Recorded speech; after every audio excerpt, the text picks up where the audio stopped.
प्रिय बच्चों नमस्कार। जेमिनी क्लासेस से मैं सूरज तिवारी। हम लोग पढ़ रहे थे कक्षा 10 के विज्ञान के पहले पाठ के रासायनिक समीकरण को, और उसमें हम लोगों ने रासायनिक समीकरण के बारे में जाना था। हम लोगों को आज पढ़ना है रासायनिक समीकरण को संतुलित करना, जो बोर्ड परीक्षा की दृष्टि से बहुत ही महत्वपूर्ण है। और मैं गारंटी करता हूं कि आज की आपकी क्लास एकदम जबरदस्त होने वाली है। यदि आपने इस क्लास को पूरा देख लिया तो मैं पूरे दावे के साथ कह सकता हूं कि आज के बाद आप कभी भी समीकरण को संतुलित करना नहीं भूलेंगे। एकदम सरल तरीके से, एकदम ये मान के चलिए कि आपके दिमाग में एकदम बैठ जाने वाला है समीकरण को संतुलित करने का तरीका। आइए चलते हैं बिना किसी देरी के अपने पहले सवाल की तरफ। तो शुरू करते हैं बच्चों। हमारा जो आज का पहला सवाल है वो है NaOH plus H2SO4 arrow Na2SO4 plus H2O। हमको इस सवाल को यानी इस समीकरण को संतुलित करना है। आइए देखते हैं हम लोग इस समीकरण को कैसे संतुलित करेंगे। चलिए इसके लिए हम लोग सबसे पहले एक टेबल बनाते हैं। और इस टेबल में 3 खाने कर लेते हैं। पहले खाने में हम लोग लिखेंगे तत्व, दूसरे में अभिकारक और तीसरे में लिखेंगे उत्पाद। यानी अभिकारक और उत्पाद का मतलब यहां अभिकारक में तत्वों की संख्या है और उत्पाद का मतलब भी उत्पाद में तत्वों की संख्या है। हमारे पास तत्व क्या है? तो हमारे पास बच्चों Na है, O है, फिर H है, फिर SO4 है। SO4 के साथ यहां पे भी है और यहां पे भी SO4 एक साथ है, इसलिए हम SO4 को तोड़ नहीं रहे हैं। चलिए अब देखते हैं अभिकारक में Na की संख्या कितनी है? 1 है। उत्पाद में चलेंगे तो Na की संख्या कितनी है बच्चों? 2 है। अब ऑक्सीजन की संख्या इधर कितनी है? 1 है, और इधर कितनी है? 1 है।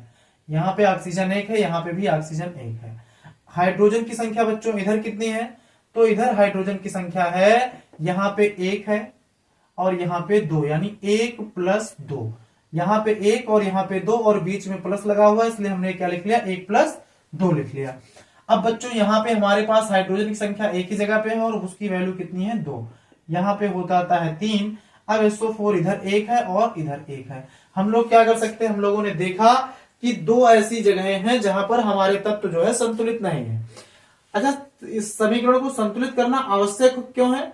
तो बच्चों जो हमारा द्रव्यमान संरक्षण का नियम कहता है कि अभिक्रिया के पहले अभिकारक अणुओं की जो संख्या है, अभिक्रिया पूर्ण होने के बाद उत्पाद के जो अणुओं की संख्या है वो दोनों बराबर होनी चाहिए। इसीलिए हम लोग समीकरण को संतुलित करते हैं। यहाँ पे हमारे पास 3 हाइड्रोजन है और यहाँ पे 2 हाइड्रोजन है। यहाँ पे 1 सोडियम है और यहाँ पे 2 सोडियम है। तो सबसे पहले हम लोग क्या करते हैं? किसी एक को संतुलित करते हैं। चलिए बच्चों हम लोग संतुलित कर लेते हैं। किसको? Na को। यहाँ पे 2 है, इसको 2 करने के लिए हमें क्या करना होगा? इसमें 2 से गुणा कर दें। 2 से गुणा करेंगे तो ये 2 हो जाएगा। अच्छा, यहाँ पे 2 से गुणा कर रहे हैं किसमें? Na में। तो समीकरण में Na कहाँ है? तो समीकरण में Na यहाँ पे है, यानी यहाँ पे 2 का गुणा होगा। जब इसमें 2 का गुणा करेंगे तो यह समीकरण लिखा जाएगा 2NaOH plus H2SO4। As it is पूरा उतार लेंगे, कोई भी परिवर्तन नहीं करेंगे। Na2SO4 plus H2O। ठीक है बच्चों, आगे बढ़ते हैं हम लोग। फिर से यही टेबल बनाएंगे और देखेंगे कि क्या हमारे पास अब दोनों तरफ अणुओं की संख्या बराबर हुई या नहीं। तो बच्चों फिर से वही टेबल है हमारे पास। तत्व, अभिकारकों की संख्या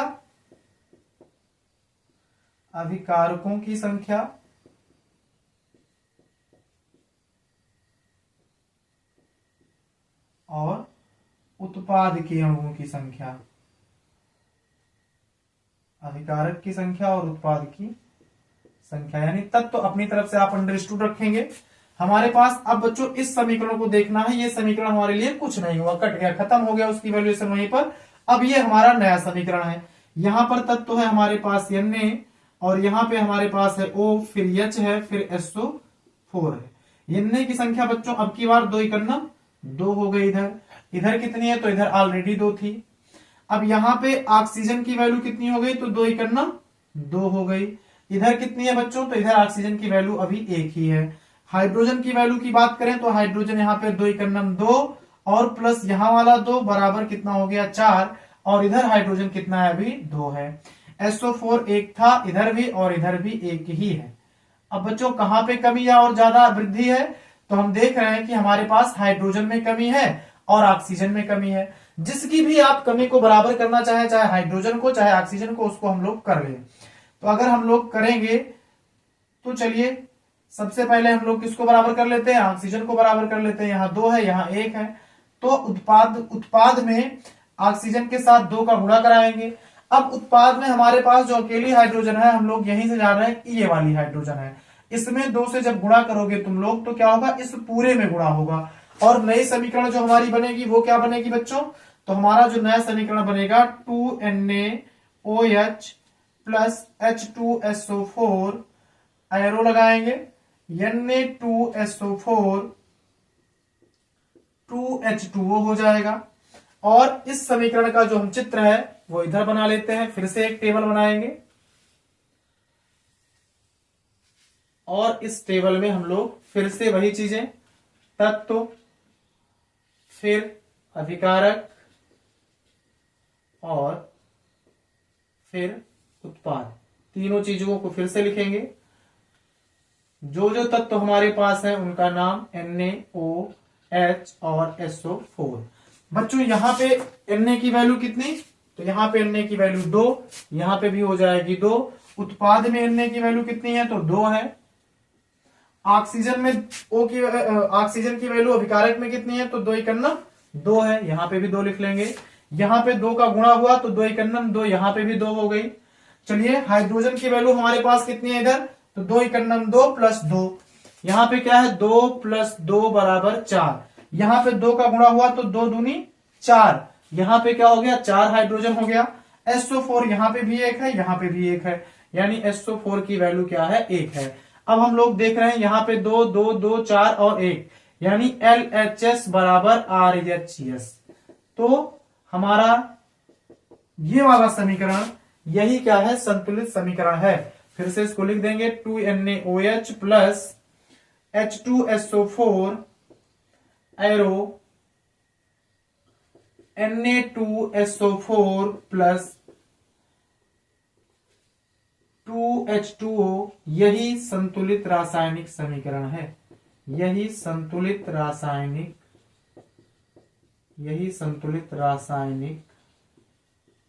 समीकरण है। आशा करते हैं बच्चों आप ये सवाल समझ पाए होंगे।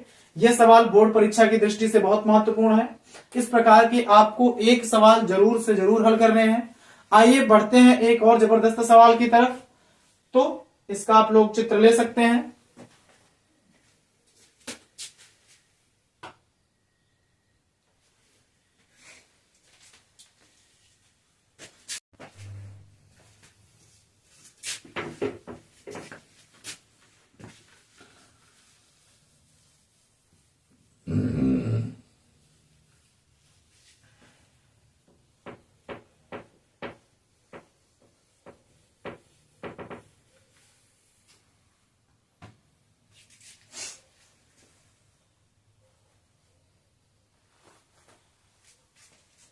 बच्चों हमारा अगला सवाल है HNO3 प्लस CaOH का होल ट्वाइस एरो CaNO3 का होल ट्वाइस प्लस H2O। हमको इसे संतुलित करना है। आइए देखिए कैसे हम लोग इसे संतुलित करते हैं।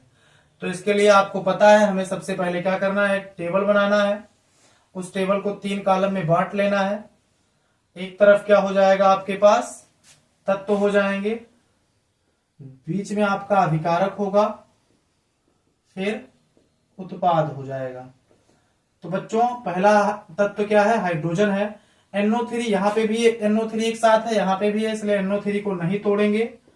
और आपके पास अगला तत्व क्या है, Ca है, और यहाँ पे OH। तो देखिए यहाँ H2 के रूप में और O के रूप में, इसलिए इस OH को तोड़ लेंगे।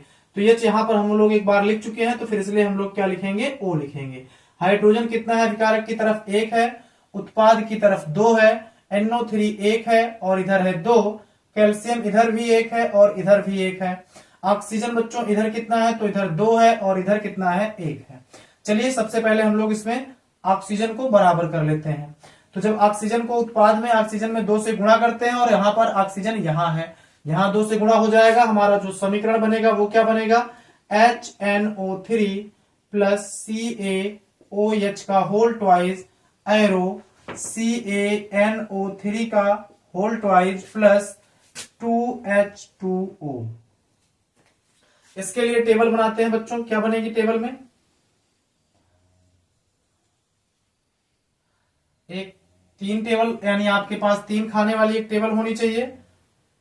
एक में तत्व, दूसरे में अभिकारक और तीसरे में उत्पाद। चलिए तत्व क्या है, हाइड्रोजन है, NO3 है, Ca है और O है। हाइड्रोजन की संख्या यहां पर कितनी है, 1 है। यहां पे अभिकारक में हाइड्रोजन की संख्या 1 है, यहां पे कितनी हो गई, 4। और एक ही नहीं है बच्चों, यहाँ पे सॉरी थोड़ा संशोधन करेंगे, यहाँ पे 2 हाइड्रोजन और है, और यहाँ पे 1 हाइड्रोजन यहाँ पे और यहाँ पे 2 हाइड्रोजन। NO3 की संख्या इधर 1 है और इधर है 2। कैल्शियम 1 है और ऑक्सीजन की संख्या जो इधर है वो है 2 और इधर ऑक्सीजन की संख्या हो गई 2। ऑक्सीजन बराबर हो गया है और हमारे पास अब हमको बराबर क्या करना है, NO3 यहाँ पे 2 है, यहाँ पे 2 से गुणा कर लेते हैं। जो हमारा NO3 है कहाँ, इस समीकरण में यहाँ पे, तो यहाँ 2 से गुणा हो जाएगा, 2HNO3 मिलेगा हमको और CaOH का होल ट्वाइस मिलेगा। एरो लगाएंगे, CaNO3 का होल ट्वाइस हो जाएगा प्लस 2H2O। इसका टेबल हम लोग बगल बना लेते हैं।